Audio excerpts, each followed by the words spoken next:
ठीक है बच्चे, अभी हमने क्या किया, transpose of A matrix, matrix का ट्रांसपोज किसे बोलते हैं, किसी मैट्रिक्स का ट्रांसपोज कैसे निकालते हैं वो हमने सीखा। उसके बाद हमने क्या देखा, properties of transpose of A matrix. तो हमने टोटल कितने प्रॉपर्टीज देखे, 9 प्रॉपर्टीज देखे। ऑलमोस्ट सारे प्रॉपर्टीज मैंने करवा दिए, कोई भी एक्स्ट्रा प्रॉपर्टी तुमको किसी भी बुक में नहीं मिलेगा, इतनी ही प्रॉपर्टीज है। ठीक है, अब कुछ क्वेश्चन सॉल्व कर लेते हैं। सबसे जो फर्स्ट क्वेश्चन है वो क्या है, find the values of x y z if the matrix this satisfy the equation A transpose into A is equal to I3। ठीक है, ऐसे अगर देखा जाए तो ये बिल्कुल कैलकुलेटिव क्वेश्चन है, इसमें कहीं कोई दिमाग खर्च नहीं होगा, बट फिर भी मैं इसे सॉल्व करा देता हूं। ठीक है, इसमें क्या बोल रहा है, सबसे पहले ये देखो कि हमें सॉल्व देख लेते हैं सॉल्यूशन। ये एनसीईआरटी का क्वेश्चन है, सॉल्यूशन 1 देख लेते हैं। इसमें एक मैट्रिक्स ए दे रखा है हमारे पास, वो क्या दे रखा है, 0 2y z x y minus z x minus y z, ये मैट्रिक्स गिवन है। ठीक है, और क्या बोल रहा है हमें कि x y एंड z, इसका हमें वैल्यू चाहिए, और इक्वेशन क्या गिवन है, a transpose into A is equal to I3।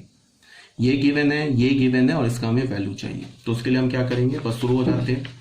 हमारे पास क्या गिवन है, a transpose into A is equal to I3।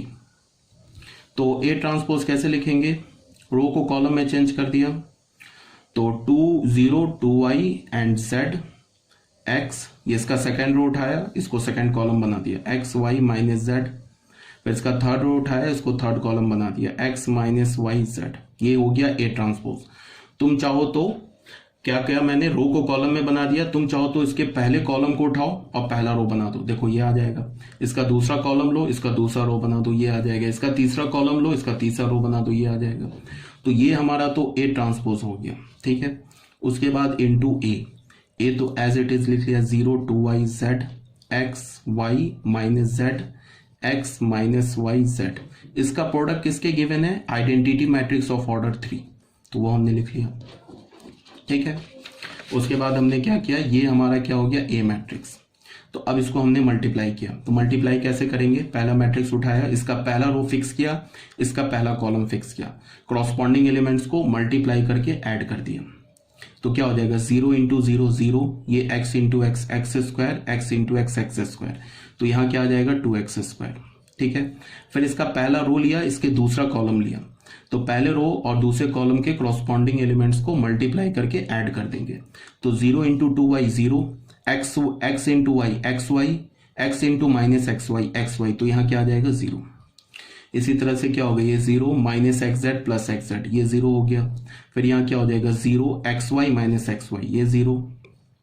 उसके बाद ये क्या हो जाएगा 4y स्क्वायर, और देखो ये 4y स्क्वायर, ये क्या हो जाएगा y square plus y square, तो प्लस 2y स्क्वायर। उसके बाद देखो क्या होगा 2yz minus y z minus y z, तो क्या हो जाएगा 2yz माइनस 2yz, तो ये मिलके क्या हो जाएगा 0। उसके बाद ये क्या हो जाएगा 0 minus x Z plus x Z, ये हो गया 0। ये फिर क्या हो गया 2yz minus y z minus y z, तो ये भी मिल गया 0। फिर ये क्या हो गया Z square plus Z square plus Z square, तो ये क्या हो गया 3z स्क्वायर। और ये किसके इक्वल हो गया, आइडेंटिटी मैट्रिक्स ऑफ ऑर्डर 3 0 0 0 1 0 0 0 1।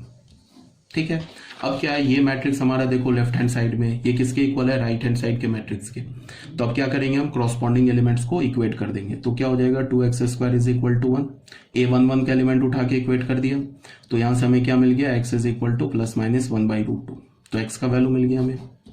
उसके बाद क्या है 4y square plus 2y square, 6y square is equal to 1, तो यहां से हमें क्या मिल गया, y is equal to plus minus 1/√2, तो y की भी वैल्यू मिल गई।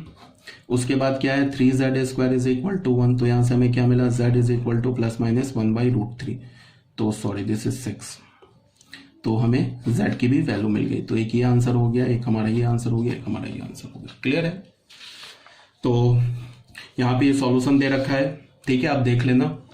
तो ये हो गया हमारा क्वेश्चन नंबर 1।